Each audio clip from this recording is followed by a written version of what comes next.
to SVARW's Firearm Safety class. Today, you will learn what you need to know to secure a Firearm Safety Certificate.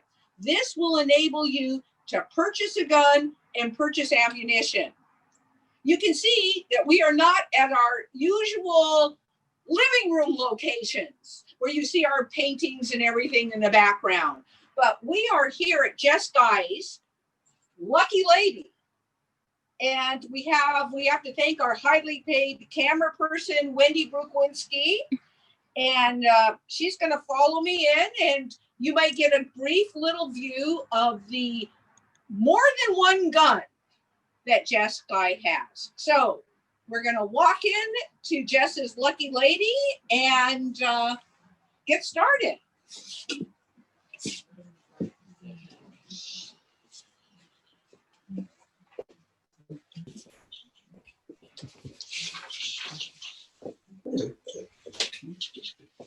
How you doing? I'm doing good.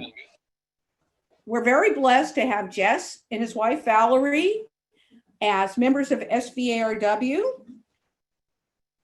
Jeff is obviously a firearms expert. He's was a member of the ATF for 30 years and an instructor at San Jose State.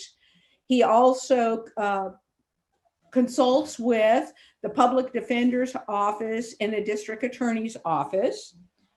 And he's going to go through his presentation. Type your questions, please, into the Q&A or the chat. At the end of his presentation, we'll ask him the question, so everybody will get their questions answered. If you don't get your question answered for some reason, you can send an email to info@svarw.com, and in the subject line, put question for Jess Guy, and we'll forward those questions to him. And also on our website, under What's Hot, Firearm Safety Certificate, you will find links to the study guide from the Department of Justice on how to study for a Firearm Safety Certificate. So with that, Jess, thank you. Thank you. Thank you very much. Yeah, just a disclaimer, Jen and I are 6 feet apart, and we just took the masks off for the presentation. So now I'm standing all by myself here in front of everybody. The purpose of the class, as Jen said, is to just go over the general highlights of information that you will need to pass the California Firearm Safety Certificate exam. It's not a difficult exam. Almost everybody who takes it passes it the first time. There are 30 questions, many true, false, many multiple choice. Actually, you can get 23 questions right and still pass the exam. So it's not a difficult thing. Just though, by way of numbers, between March and September of this year in California alone, 462,000 people bought handguns. That's just in that time frame, short time frame in the state of California. That does tell you something. People are concerned. People want to know about firearms. And unfortunately, in many cases, and I'll be the first to say it, passing the FSC test doesn't really make you good at firearms handling or firearms safety. It's a continuing process. Jan mentioned the Department of Justice website, California Department of Justice website, Bureau of Firearms.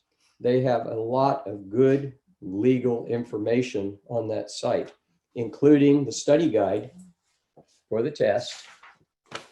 This is what the first page looks like. And it goes through what I'm going to go through here, and it has practice questions, things like that at the end. So when we're done here, hop on the website, take a look at it. There's drop-down menus, just like everything else, and I think you'll do fine. The reason for the FSC, the Firearm Safety Certificate, is safety. Firearms are tools, just like anything else, but they can cause death or injury very rapidly, and if you don't treat them with respect, bad things can happen. So that's important. It's important to keep that in mind. The test itself costs $25.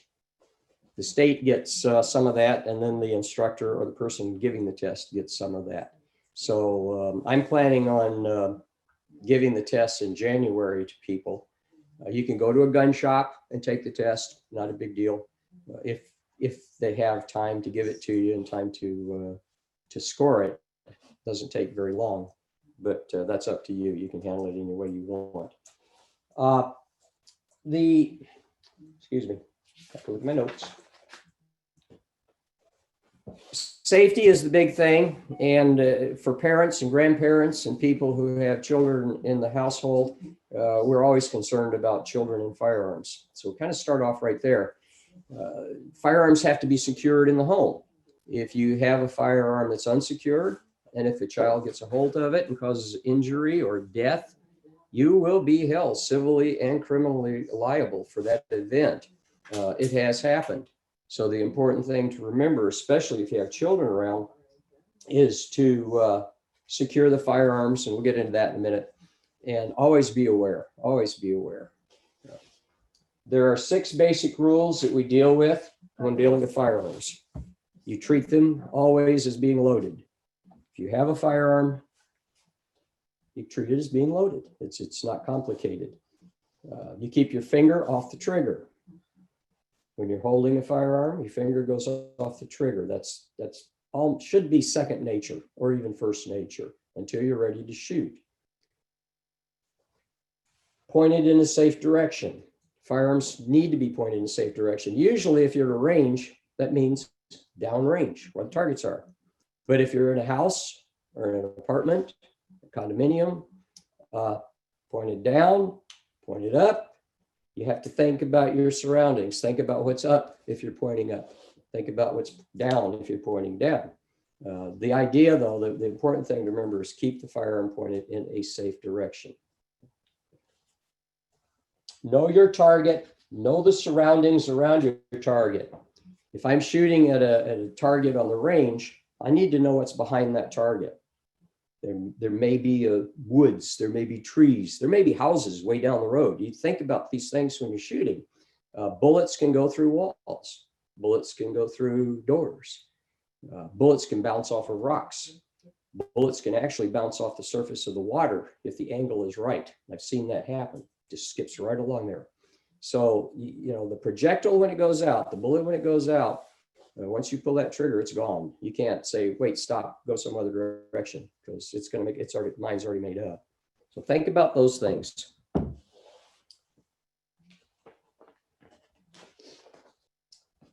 Know how guns work, know how firearms work. This is a matter of just practice, mechanics. If you have a firearm, you get it, you buy it. When you buy a firearm at a gun dealer, you have to go through a safe operation demonstration. They will give you dummy rounds, you will load, you'll unload, you'll operate the action. You do all these things when you're buying a handgun just to know that you know the mechanics. That's not enough.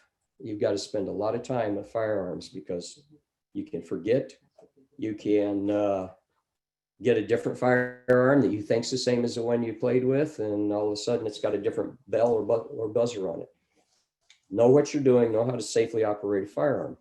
Know how to store a firearm safely. Again, as I said, if you have a firearm that's not stored safely in your home, someone gets a hold of it, you can be held criminally or civilly liable. There are ways to safe store a firearm. Handguns can be stored in a simple lockbox. In this case, this is a mechanical button. Push the magic buttons, and it opens up, and you can have a firearm stored in there. Bring it down, lock it. You know the combination. Now, sure, somebody can grab it and steal it and run away with it, but you've done what you should do to keep the firearm safely secured. All handguns sold in California will come with a safety lock, a cheap, simple little padlock system. If you don't have a lockbox like that, you can take the locker, stick it through the barrel, lock it in, turn the key, and the firearm's disabled. Now, will that stop somebody from stealing it? No, but it will stop a kid or somebody from accidentally shooting themselves if this is in the way. So think about that. Way to safe store firearms. For children, and I'm going to still emphasize that, there are certain rules that we deal with young people, and you have to teach them. Nowadays, it's not like it used to be where hunting rifles or hunting shotguns were in the closet and they were dad's guns and the kids said, hey, don't touch them. Or if they did, they'd take the kid out and teach them how to shoot. That's changed a lot these days. A lot of people have firearms, not so much for hunting or recreation, but because they live in fear. They're afraid of criminals. They're afraid of people that may come in. Kids are curious animals. They will find that gun, I guarantee you, no matter how well you've hidden it.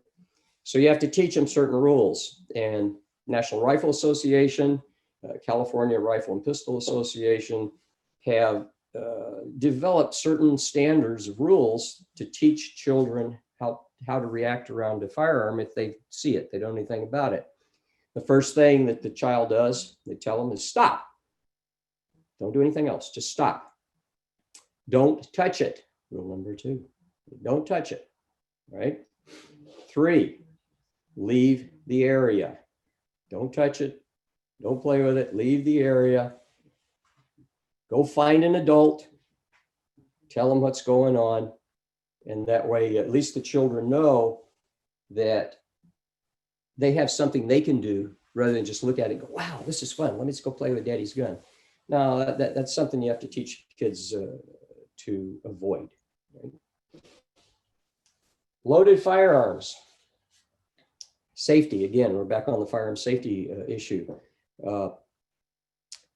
I have different feelings about this. California law just says, don't walk around with a loaded firearm. And loaded firearms are dangerous. Yes, they are. Loaded firearms in the home are dangerous. Yes, they are. Carrying a loaded firearm is dangerous and generally illegal. Carrying a concealable firearm, even unloaded, is generally illegal. So you have to understand that there are penalties, criminal penalties for some of these activities. Now, there's always an exception somewhere, but right now we're concerned with what the law itself generally says.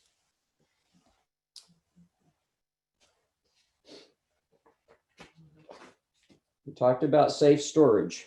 I want that to get through your brain. Think about storing firearms in a safe manner. Let's talk about how things work. Firearms themselves are nothing more than just plastic and steel, and they can make a nice club, but other than that, they're useless until you introduce ammunition. They don't work without ammunition. Ammunition is what makes the gun go boom. Generally, it's a cartridge. Maybe a little hard to see on this way. Self-contained cartridge, and that's what goes in the firearm. A cartridge, we won't call it a bullet because a bullet is just part of the cartridge. The cartridge itself that we deal with, and I have a big show and tell here, is composed of different aspects. Full cartridge. This would be the bullet. That's what comes out of the barrel of the gun. This is a cartridge case. In this cartridge case is powder, gunpowder. That's what goes boom. At the base of the cartridge, it's hard to see on this one. Go that way. You see the small little circular bit on the base. That's called the primer. And what happens, how these things work, the cartridge goes in the chamber of the firearm. I'll talk about chamber in a minute. A firing pin or striker hits the primer. The primer is composed of shock-sensitive compound that ignites. Jet of flame shoots into the case where the powder is. That flame ignites the powder. The powder burns rapidly. It doesn't explode, but it's a rapid burning process. It creates pressure, anywhere from 11,000 to 65,000 pounds per square inch, depending on the cartridge. That pressure pushes the bullet out of the case. It's the only thing that can move because the case is encased in the chamber of the firearm, which is made of steel. So you don't have anything except this kind of a release of pressure. And that's basically how they work. Not very complicated, pretty standard for all types of firearms. Now, the primer you looked at on that case was in the middle of the cartridge case. We also have what's known as rimfire cartridges, like the little 22. If you look at that, I don't have a good example of that, but if you look at that, it doesn't have a primer in its base. But what it has is a lip around the base of the cartridge, and the lip itself contains a priming compound. And the firing pin, rather than striking a primer, strikes that lip. That little lip right there that you see on the back end. That's what detonates, that's what ignites the powder, and that's what pushes the bullet out of the gun. Rimfire, centerfire, those are two different types of cartridges we normally deal with. Shotgun shells are pretty much the same as a self-contained cartridge. With the shotgun shell, instead of one bullet, you'll have buckshot, tiny little pellets that come out. Okay. Other than that, it works the same way. Caliber. When we talk about caliber, say, what caliber is your gun? It's 30 caliber. What does that mean? In America, caliber is expressed in hundredths of an inch. And we say 30 caliber, that's 30 hundredths of an inch, 3/10 of an inch, that type of a measurement. It's the measurement of the diameter of the inside of the barrel, the bore itself. That's it. The size. In a handgun, it can be 38, it can be 22, it can be 45, numerous different types of calibers, but it's always the cross section of the diameter of either the bullet itself or the bore. What's a bore? The bore is the hole right down the middle of the barrel. Here we have a rifle with a barrel. This is all a barrel. There's a hole in it. That's what the bullet exits. That's the bore. The front end of the barrel is called the muzzle. And one of your safety rules is always keep the muzzle pointed in a safe direction. So that's this point of the rifle or the firearm. Keep it pointed in a safe direction.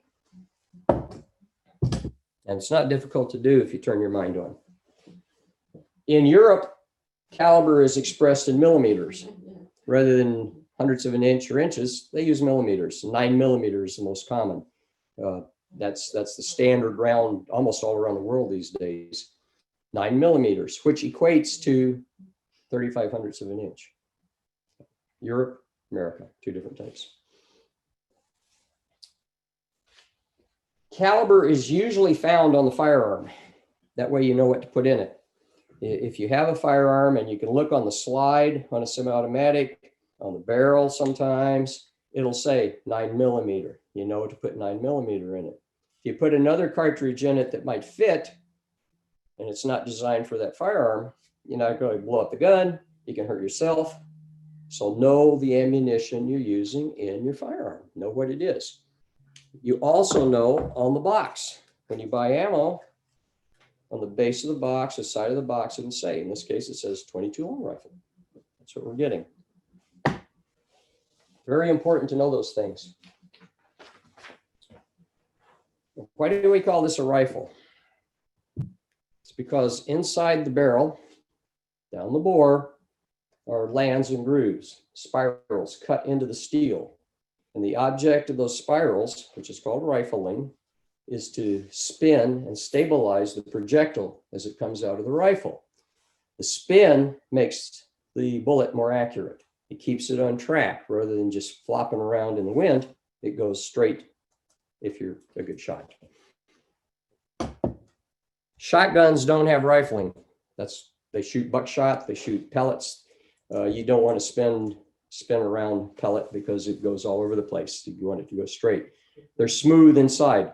That's why shotguns are called smooth bore. Rifling, rifles, smooth bore for shotgun. All right, parts again. Let's identify handguns. Generally, there are two types of handguns: revolvers and semi-automatic pistols, or just pistols. In a revolver, you have what's known as a cylinder. Just a little closer. You have a cylinder that rotates. It revolves. That's why it's called a revolver. If I were to fire this, the cylinder goes around, the hammer falls, strikes the primer, shoots the bullet out. Revolvers have cylinders. The old cowboy gun has a cylinder that rotates. Just like that. Revolver. Pistols, or semi-automatic pistols, don't have cylinders. They have what's known as a magazine. Magazine holds the cartridges. Magazine goes in the gun. When you operate the action, that places a cartridge into the chamber. The action is closed. The gun will fire when you pull the trigger. And it will keep firing as long as you're pulling the trigger, one at a time. Bang, bang, bang. That's what the mechanism does. Removing the magazine from a semi-automatic pistol doesn't make it safe. There could still be a live cartridge in the chamber of the gun. So always think about that. When you're unloading a semi-automatic pistol, the first thing you do is take the magazine out. The second thing you do is operate the slide, pull it back, look, and then if it's clear, you know the firearm is unloaded. But what do? We still treat it as if it were loaded. Finger off the trigger, muzzle in a safe direction. Revolver, you actually have to look into the cylinder as you rotate it to see if there are any live cartridges in there. And once you've ascertained that, then you know you're fine. Treat it as if it's loaded. Revolvers, how do they work? We have generally two different types of revolvers. You have the single action and the double action. A single action revolver only works one way. That's why it's called single. You get this camera going the right way. The only way to fire this is to pull the hammer back and pull the trigger. One shot, pull the hammer back, pull the trigger. A single way to operate it. The old cowboy guns. A double action revolver has two methods of operation. In this case, you can pull the hammer back like we did on the other one and pull the trigger. Or you can put your hand on the trigger and pull it all the way through. Two ways, double action. So single action revolver, double action revolver. How to make them safe, how to look at them, open them up, look in the chambers, 6 chambers on a revolver. That way you know that your firearm is unloaded. You're still going to treat it as if it were loaded. Semi-automatic pistols, as I said before, operate on a different mechanism. They have a slide that moves back and forth when the weapon is being fired. And each time it's shot, the slide comes back, throws out an empty case. As it goes forward, it picks up a live cartridge from the magazine and chambers it. You're ready to go again. It's just semi-automatic. That's why they call it that. Some semi-automatic pistols have a hammer that you can see. Remember, the hammer was this big old thing on the back end of the revolver. In the case of this semi-automatic pistol, you can see the hammer right there. Get this going that way. Like that. And if I pull the trigger, you watch that little hammer fall. Like that. Okay. Some semi-automatic pistols don't have a hammer. Hammers. No hammer. It has a striker mechanism inside. Different designs, different manufacturers do different things. Neither one is that much better than the other. A lot of it's what you get used to and what you're comfortable with when you're training.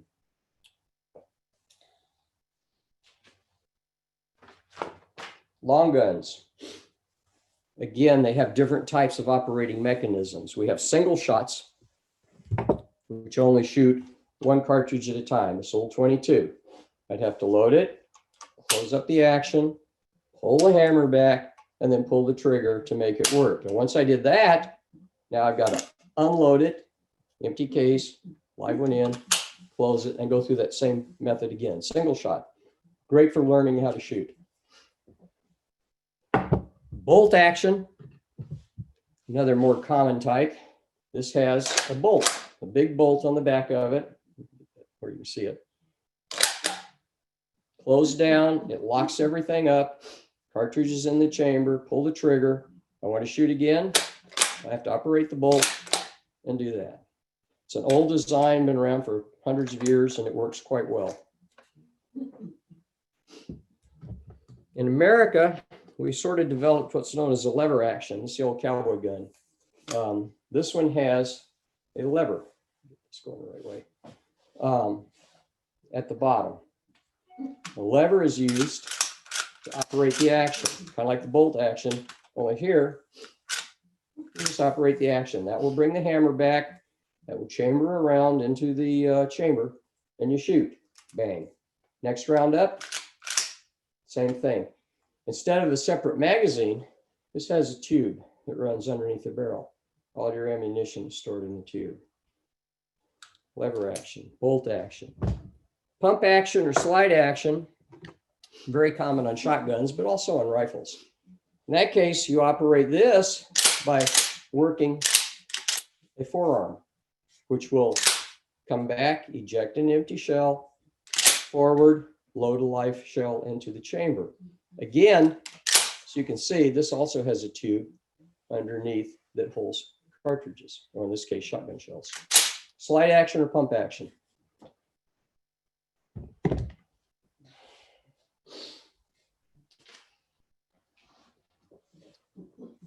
All right, let's talk about some of the safety rules again, because they're important. And I think that you need to kind of understand a lot about guns. Once you have a basic knowledge, you can expand on that. We talked about the California Department of Justice website. There are any number of websites that you can go to get information. The National Rifle Association is the largest pro-firearms, pro-Second Amendment group in the United States. It's probably the best to go to for information. They have booklets, pamphlets, training materials, just a plethora of information for somebody who is interested in this, to the point that they want to be a little more involved than a lot of people. In California, we have the California Rifle and Pistol Association, which is an adjunct of the NRA. They have attorneys who are in constant litigation with the state, with cities, with towns, fighting to keep the Second Amendment in the Bill of Rights. California has developed this death by 1,000 cuts approach to controlling firearms. They're not going to outlaw firearms, but we're going to nickel and dime you all the way down the road. The Firearm Safety Certificate is valuable, but when it first came out, it was called a Handgun Safety Certificate, and it was good for life. After 5 years, they said, well, no, we're going to ignore the fact that we're going to make it for life. Now you're going to have to get one of these every 5 years. So now after every 5 years, you go back in and renew your Firearm Safety Certificate. It's just a way of making things a little more difficult for owners of firearms. But just remember, carrying a loaded firearm can get you in trouble. Carrying an unloaded firearm can get you in trouble. Generally, to carry a firearm in a car in the locked trunk unloaded is fine. On your person, it's not a good idea, unless you have a concealed carry permit from a county. Many counties are issuing them pretty freely. Other counties, like Santa Clara, it's very difficult to get. And San Francisco, it's almost impossible. So you've got to know what county you live in, and you've got to understand the rules and regulations of that. If you are convicted of a crime with a firearm, the penalties can be severe. And if you're convicted of a felony, under state and federal law, you have a lifetime ban. No guns, no ammo. Again, there are some exceptions, but they're not important for this discussion. They're not important for the test. Lifetime ban for felony conviction. If you use a firearm in self-defense, and the only legitimate reason for using a firearm against another human being is to defend yourself from death or great bodily injury, or someone else from death or great bodily injury. Those are about the only justifications, if you will. Steal your TV set, don't shoot them. Steal your car, don't shoot them. You know, threatening to fight you, don't shoot them. It really has to cross a threshold. It has to be in fear of great bodily injury or death. The interesting fact is, if you do use a firearm and the person stops attacking, you can't shoot him again. That's not a good idea, and it's also illegal. A firearm is made to stop the attack, not to punish the attacker. The fact that you may shoot them is punishment, but once that's over, if you're in that type of a situation, I guarantee you, ladies and gentlemen, your body and your mind and everything is just going to go crazy. And you've got to constantly think about these aspects of, what do I do if I have to shoot someone? Will I really have to shoot someone? You know, if someone's in my house, can I shoot them? Probably not. No. If they're just there, you can't probably shoot them. Now, if you think they're going to hurt you or your kids or your wife or your husband, yeah, then you've got an articulable response. But they're in there smashing things and grabbing things, and they're not really a threat to you. That's a tough one. You know, you call the cops as fast as you can. You yell and scream at whoever it is. I've got a gun. Get out of my house, in very strong words. But don't confront them. You know, if you're in a bedroom, stay in the bedroom. If your kids are in another room, you go get them. You know, that's what you've got to do. But you have to think these things through, because once you discharge that firearm and someone gets injured, your whole life's going to change. It's going to be ups and downs, and you're going to be open to civil suit, even if you're right. Maybe criminal charges. You just don't know. So these are things you have to think about. It could be very serious. Excuse me. If I want to sell a handgun to someone that I know, I've got to go to a gun dealer. If I want to sell a rifle to someone I know, I've got to go to a gun dealer. I can't just give them the gun and walk away. You have to go through a process. You have to go through paperwork. You have to do background checks. So transfer of handguns between people, generally speaking, almost 99% of the time has to go through a licensed federal firearms dealer. And in California now, you have to be 21 years of age to buy a long gun.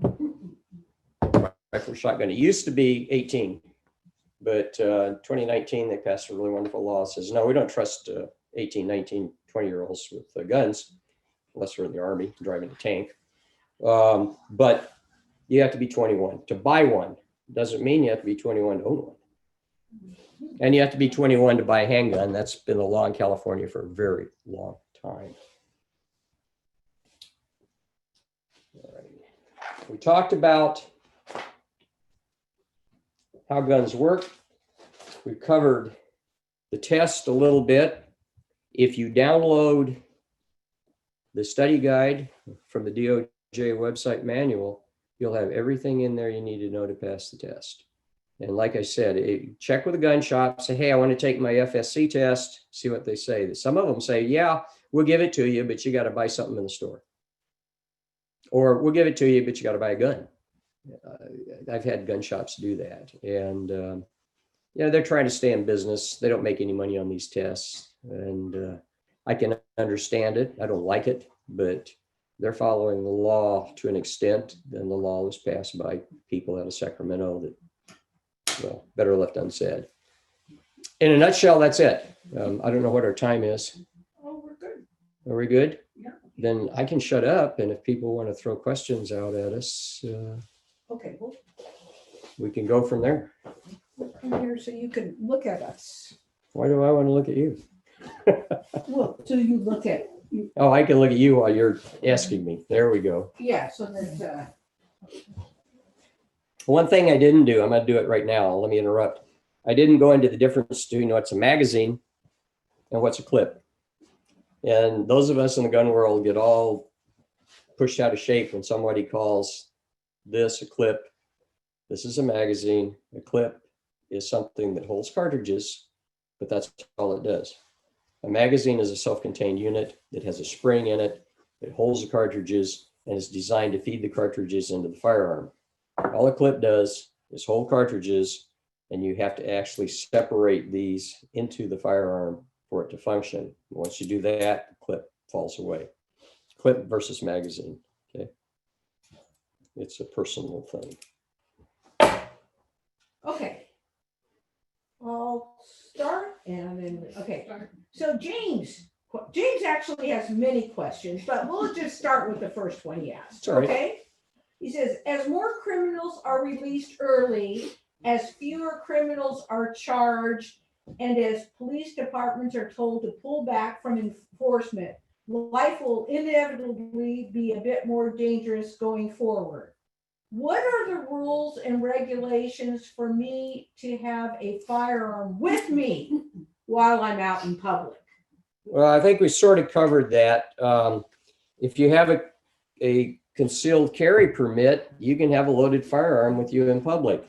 If you do not have one and you're not exempt as a retired police officer or something like that, you're going to get arrested and go to jail if they find a gun on you.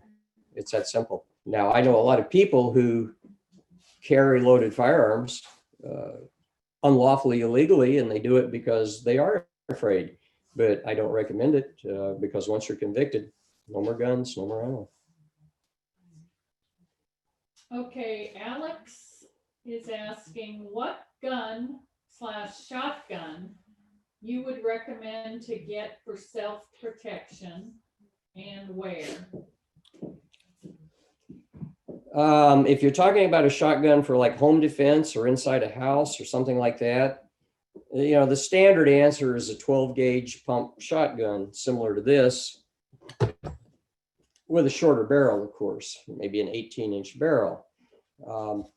Personally, you'd have to go out and shoot it quite a bit and get comfortable with it because these things have recoil. And they also are pretty devastating inside a house. Like I said, these things will go through walls and doors. You want to make sure who's on the other side if you don't hit what you're aiming at. I've seen rounds that have gone through a body and through a wall and down a bedroom and slam into a 2x4. They're pretty potent. If you really want to get a shotgun for home defense or something like that, to be honest, this may sound counterintuitive, but I get a 20 gauge rather than a 12 gauge. A 20 gauge shotgun is a little smaller. It has just as much impact as a 44 Magnum pistol does with a slug. It's easier to handle, it's lighter, and the recoil is not as bad. But that's would be my, throw out thought. And where to find them? Big Five's got them all over the place. Any gun shop's going to have a pump action shotgun. 12 gauge or 20 gauge if you really think that's what you need in your home as opposed to a handgun. What about a handgun? What about it? Would you recommend a handgun for? Handguns are easier to maneuver with. They're a little harder to shoot, but they're also easier to secure safely in your home.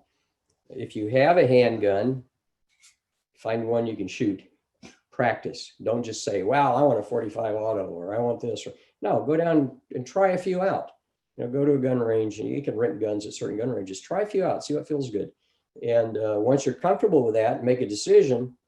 Then you make a decision on where you're going to store it, how you're going to store it, how you're going to keep it secured, and then how good are you across the room if you need to shoot somebody, which God forbid, I hope you don't do that. But I have 2 loaded handguns in my house, but that's just me.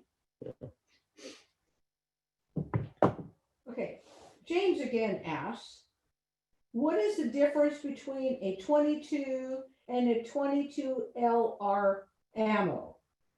I think they may not be interchangeable. Is that correct? No, that's not correct.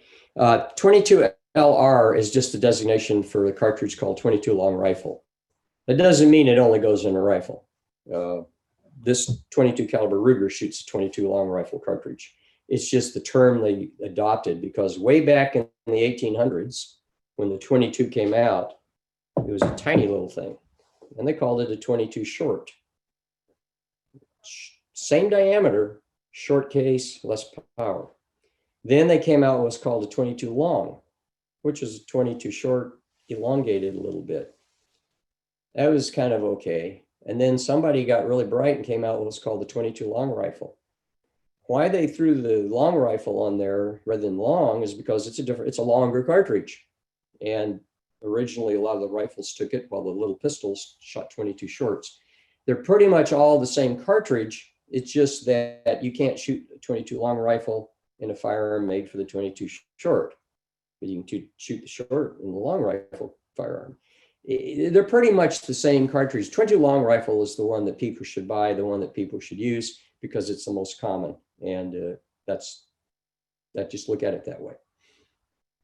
Another question from James: if you have a concealed carry permit from another county, can you carry a weapon in other counties or only your own county? Yeah, concealed carry permits are good throughout the state of California, unless the issuing agency puts a restriction on it. If I have a concealed carry permit in Santa Clara County, I'm good in all 58 counties, unless the sheriff decides I'm limited. I don't know of any sheriffs that have limited concealed carry permits to just their county. I suppose they have the authority to do it, but I haven't seen that happen. So once you have a CCW permit, you're good. Now, if you go to the city of Los Angeles or the city of San Francisco, you might have issues, not because it's illegal, but because they just want to mess with you. Okay. We got another question. It says, I think we've answered this question. Do you need to obtain a CCW in your own county? And the answer is yes.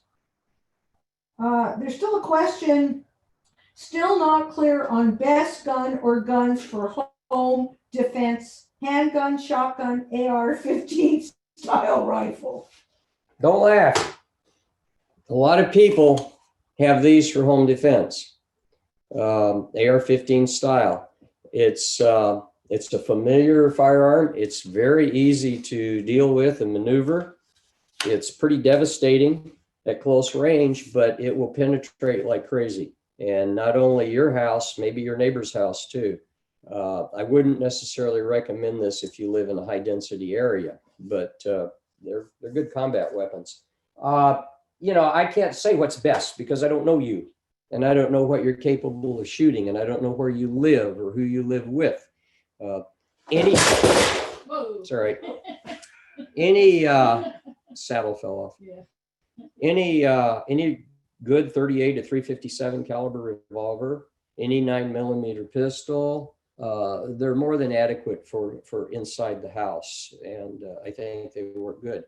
And honestly speaking, a 22 long rifle, like I tell people, if I put 5 rounds of a 22 long rifle in somebody's chest, I think that fight's pretty much over anyway.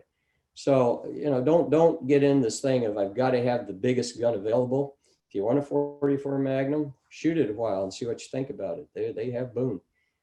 But for home defense, I'd move to a medium level, something you can shoot accurately, something you're comfortable with.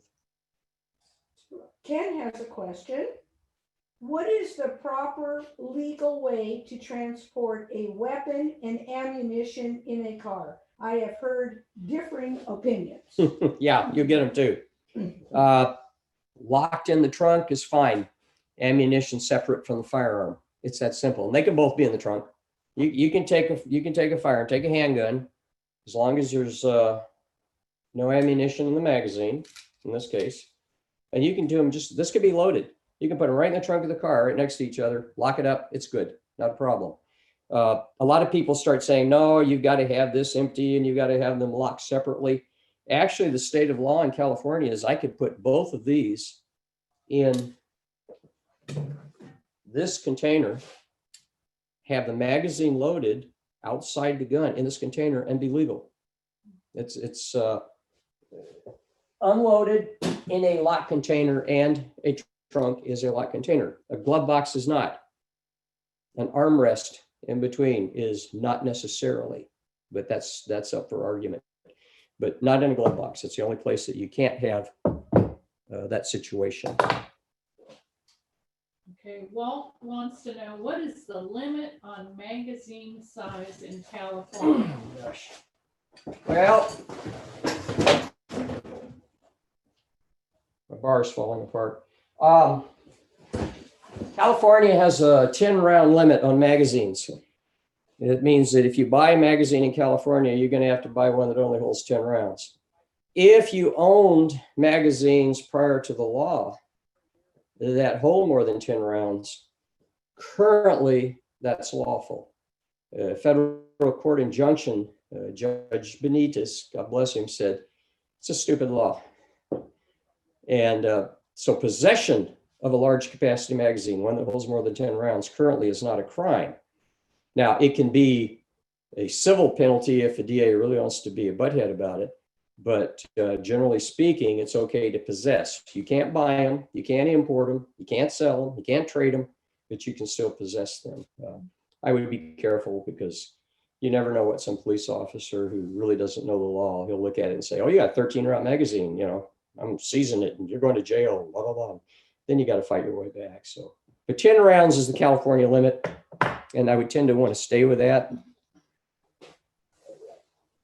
Okay, we got two different questions here about your firearms collection. Mhm. Okay. Mhm. One says, can you show us your oldest firearm? The other one says, can you tell us about your collection? So what would you like to say about your collection? This is my third firearms collection. I started collecting guns when I was 12 years old. I sold them all off the first time for a family reason. And then about 21, I started collecting them again. And I sold a bunch of those off when I had to come back to California and buy a house. Then I started again. I said, no more sales. I have an eclectic collection. I go everywhere from the Revolutionary War up to Vietnam. And it just depends on the mood I'm in. The past couple of years, I've been collecting Colt single action Army pistols from the 1800s. Love them. You know, there's fantastic history to them. But the oldest one I've got may not even be here. I've got an old flintlock. This poor old thing is in pieces. I haven't finished it yet. I got a lot of work to do on it, obviously. This is a percussion rifle from about the 1860s. It's probably obviously the oldest one because it's been run over by planes and trains and everything else, but I get it back together. That's probably the oldest. And as you can see from the wall, I've got a lot of Old West cowboy guns. I really got into this Western thing a long time ago. And I have a museum with nothing but Civil War rifles and carbines, Civil War carbines. Some really nice older 150, 200-year-old guns. They're just nice. I like the history behind them, and they mean a lot. So, yeah. So there's a question from Louis that we received a handgun as a gift from a relative from another state.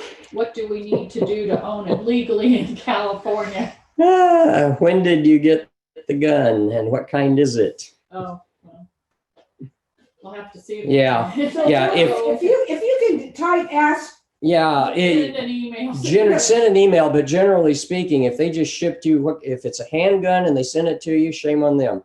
And if it's a long gun and they shipped it to you, shame on them, absent something really unusual. It had to go from a dealer to get to you or to a dealer here in California, and you would have had to register it when you picked it up or filled out the report of sale. So send a separate note and email and describe what you got, when you got it, what state it came from. Some guns, they can't ship to California. You just can't do it. And you have to be careful about what you've got. So that's my legal advice. So we have two questions, and we may not have the answer for them. And that is, when did you say you will be offering the gun safety test. So I think that's Yeah. the test for the firearm safety Right. certificate. Yeah, January. I haven't made up a date yet, but it'll be in January. We got to get through Christmas, get through New Year's, and probably, second or third week in January. And how will that be? In person? It has to be in person. They'll either have to come here. They should come here. They should come to my place, and because you can't do it online, I've got to actually witness it. I've got to sign papers. I've got to get you $25. Those types of things. And so they'll have to come here. And what I'll be able to do, just set up some dates, either on weekends or during the week, maybe 5 or 6 people at a time, just come in, get it done, and move on. Okay, great. And thank you. Jess has given of his time and efforts. This is amazing. Thank you, Jeff. My pleasure. Okay. Do you have another question? Somebody's asking about, do you need to clean your guns? Well, it's fun to clean a gun. I like tearing them apart and cleaning them up. I was on a pistol team for a number of years, and I think I cleaned my gun once every 3 weeks after shooting about 5,000 rounds. Modern guns, you wipe them down a little bit, clean the chamber out. They work pretty good for a long time. But I would say after 500 rounds of shooting, you should tear it apart and clean it. I wouldn't do it every single time unless you want to. That's up to you. But I've shot my little Glock. God knows how many rounds I put through this. This is one of the first ones that came in the country. And I clean it maybe once every 500 rounds, maybe. I'll wipe it down. I'll take a rag and wipe it down and clean out some of the gunk, wipe out the outside. And that's about it. And it always works. It always works. Okay, Kim is asking, do you give classes on learning how to shoot? If not, do you have any recommendation or live instruction locally in the South Bay? I do, as you know, we do some things for members. But as far as around here, I'm not sure of.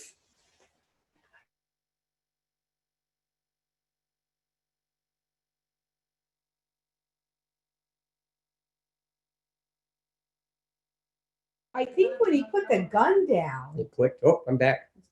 Oops, I was for a second. All right. Are you back? Are we back? Okay. Oh, Jess is back. Okay, we're back. Sorry, people. No, that's all right. Did we knock everybody off? Another Zoom thing. They look all like they're still Oh, they're still there. and it's Okay, still they're all there. recording, so I don't know what. We had a momentary glitch in our life here. That's okay. It's the way life Oh, but goes. my all the Q&A went away. No, I got it. Oh, you got it. Okay. I didn't hear the answer to my question. Would you repeat Kim's answer? Right. Yeah, I was. Yeah. Do I do classes on firearms handling? I have. I do, but it has to be pretty specific. I'm happy to do it. The problem that I see, or not a problem, the issue is cost of ammunition. Ammo prices have gone ridiculous. One box of 9mm 50 cartridges now is running anywhere from $40 to $50 for one box. And for training, you're going to shoot at least 2 boxes just to get familiar with the firearm and the ammunition. If you go online and check with some of the gun shops around here, some of them might do some training. I'm not familiar with them offhand, but if you go to the Department of Justice website, there is a list of firearms trainers who train for concealed weapons permits, and they might have a learner's beginning program. Just go to the Department of Justice website, the Bureau of Firearms.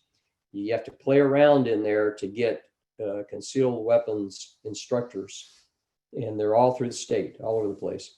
And you can always contact them and say, hey, do you guys do this?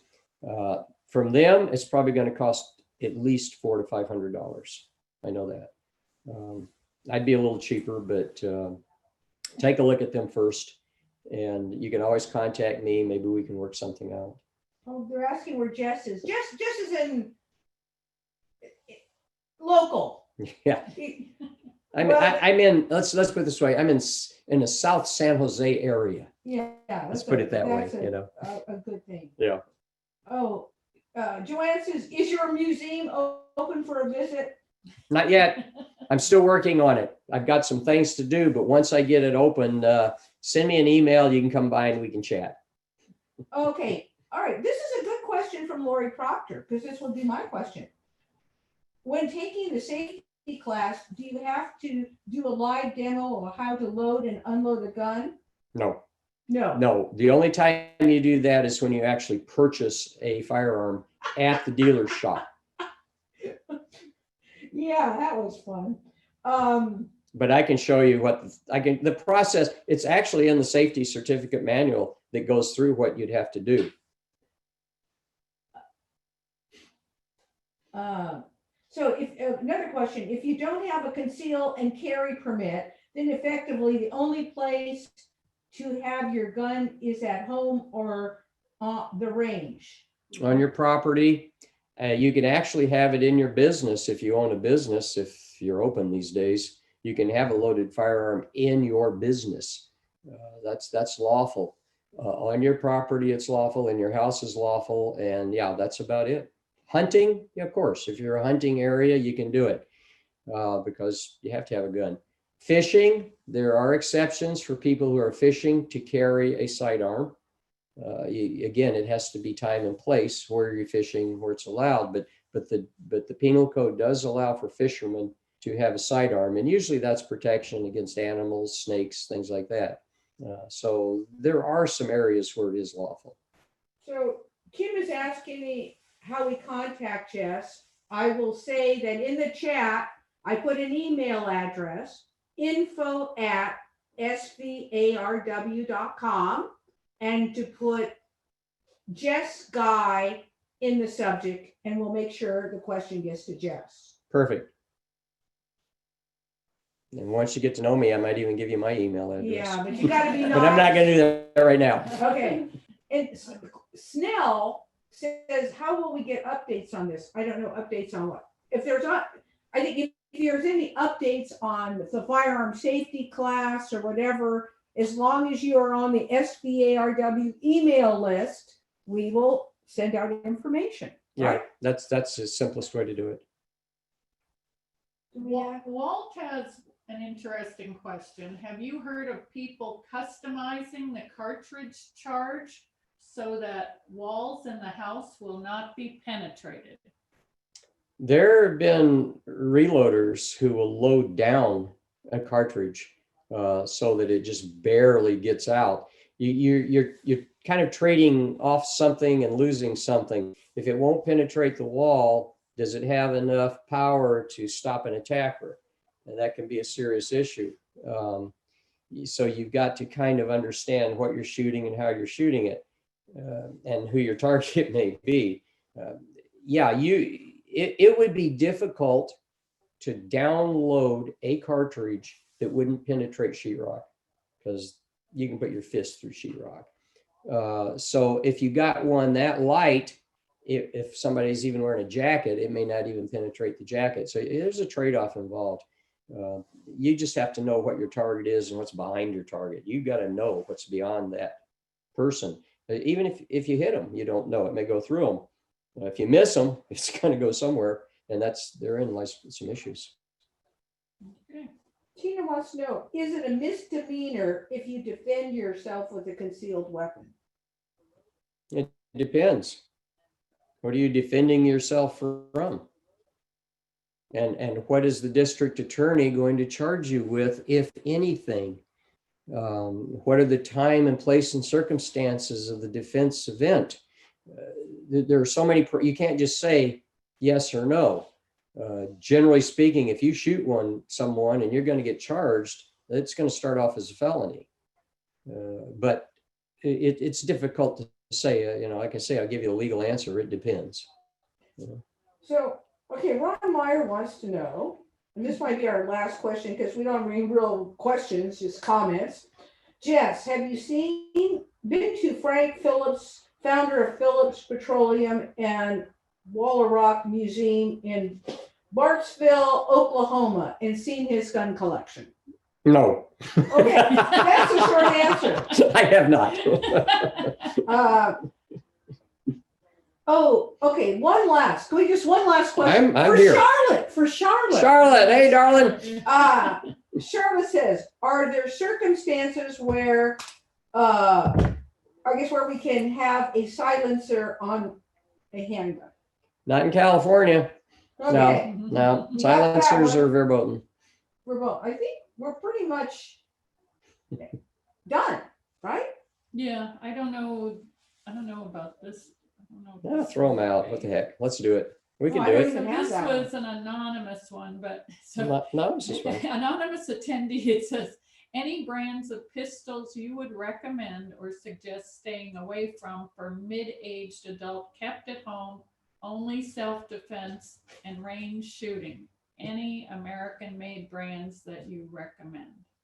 American made. Well, to be honest, there aren't that many American-made brands. Oh, yeah. Glock is making some in the United States, but you can't get them in California. California has goofy laws. You can get the Austrian Glocks, you just can't get the California Glocks, or the ones that are made in the United States. Ruger, Sturm Ruger makes some pretty good handguns, revolvers and semi-automatic pistols. They're American-made. Colt is making some revolvers again. And they're pretty well made. Smith & Wesson, of course, has been in business forever. They make some good handguns. Once you start swaying out of those three big manufacturers, you do get into some that some people like and some people don't like. But again, that becomes an individual taste thing. There are probably 3 American firearms manufacturers that make handguns, but the three I just mentioned are the most common. Kimber makes a great semi-automatic pistol. Springfield, they're made in Croatia or the Philippines, but they make good guns. A lot of foreign guns made outside the U.S. are good guns. Beretta is making guns in the United States, and they're good guns. CZ makes guns in Czechoslovakia, excellent guns. HK in Germany, they're excellent guns. But Smith, Ruger, and Colt are the three big ones for American made that you most commonly will run across. Okay. I think that's it. Thank you, Jess.